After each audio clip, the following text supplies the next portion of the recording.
அகிலம் மீடியா நேயர்களுக்கு வணக்கம். பணத்தை மிச்சம் பிடிக்க விமானத்தில் குறைந்த எரிபொருள் நடுவானில் காலியானதால் திக்.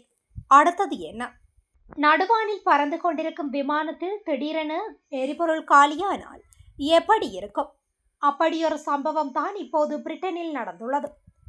இத்தாலியில் இருந்து வந்த விமானத்தில் கிட்டத்தட்ட எரிபொருள் காலியாகியுள்ளது. அப்போது சரியான நேரத்தில் விமானிகள் துரிதமாக செயல்பட்டதால் பெரும் விபத்து தவிர்க்கப்பட்டது. பொதுவாக கார் அல்லது பைக்கில் செல்லும் போது திடீரென எரிபொருள் தீர்ந்துவிட்டால் அருகே இருக்கும் பெட்ரோல் நிலையம் வரை வண்டியை தள்ளிக்கொண்டே போய் பெட்ரோல் போடுவோம். ஆனால் விமானத்தில் அதுபோல எரிபொருள் காலியானால் அது என்னவாகும்? அப்படியொரு சம்பவம் தான் இப்போது நடந்துள்ளது. இத்தாலியின் பீசா நகரிலிருந்து ஸ்காட்லாந்தின் பெர்ஸ்பிக் நோக்கி சென்ற ட்ரயன் ஏர் விமானம் சென்று கொண்டிருந்தது. எல்லாமே சரியாகவே இருந்துள்ளது. இருப்பினும் தரையிறங்க வேண்டிய கிளாஸ்கோ பிரெட்ஸ்விக் விமான நிலையம் அருகே புயல் இருந்ததால் காற்று பலமாக வீசியுள்ளது. இதனால் விமானத்தை சரியான முறையில் தரையிறக்க முடியவில்லை. இருமுறை தரையிறங்கும் முயற்சி தோல்வியடைந்த நிலையில் மூன்றாவது முயற்சியும் கைவிடப்பட்டது. நிலைமை சீராகும் என்று அங்கேயே கொஞ்ச நேரம் விமானம் வட்டமடித்து வந்துள்ளது. இருப்பினும் நிலைமை எதுவும் சீராகவில்லை. இதையடுத்து அருகே இருக்கும் விமான நிலையத்திற்கு செல்ல முடிவு செய்யப்பட்டது. விமானத்தில் எரிபொருள் குறைவாக இருந்த போதிலும் வேறு வழியில்லை என்பதால் அருகே உள்ள விமான நிலையத்திற்கு செல்ல முடிவு செய்யப்பட்டது. இருப்பினும் அப்போது நடுவானிலேயே விமானத்தின் எரிபொருள் கிட்டத்தட்ட காலியாகும் சூழல் ஏற்பட்டது. அந்த போயிங் 737 ரக விமானத்தில் எரிபொருள் காலியாக 6 நிமிடங்கள் மட்டுமே இருந்தது. நிலைமை உணர்ந்த விமானிகள் மேடே அவசர அழைப்பு விடுத்தனர்.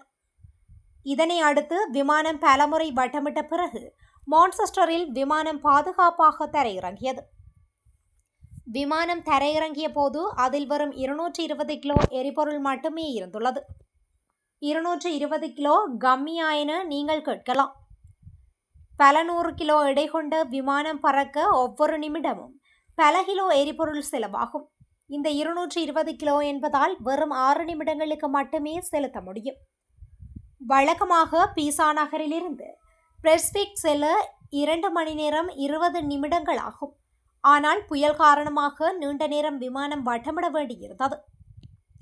அதன் பிறகே பக்கத்தில் இருக்கும் ஏர்போர்ட்டில் அது தரையிறங்கியுள்ளது. மொத்தமாக விமானம் 4 மணி நேரம் 23 நிமிடங்கள் வானில் பறந்துள்ளது.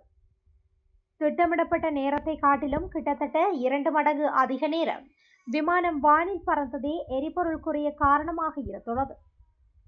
இதுபோன்ற ஒரு சம்பவம் நடந்ததை உறுதி செய்துள்ள ரயன்ஏர் நிர்வாகம் இது தொடர்பாக சம்பந்தப்பட்ட அதிகாரிகளிடம் தெரிவிக்கப்பட்டுள்ளதாக கூறியது.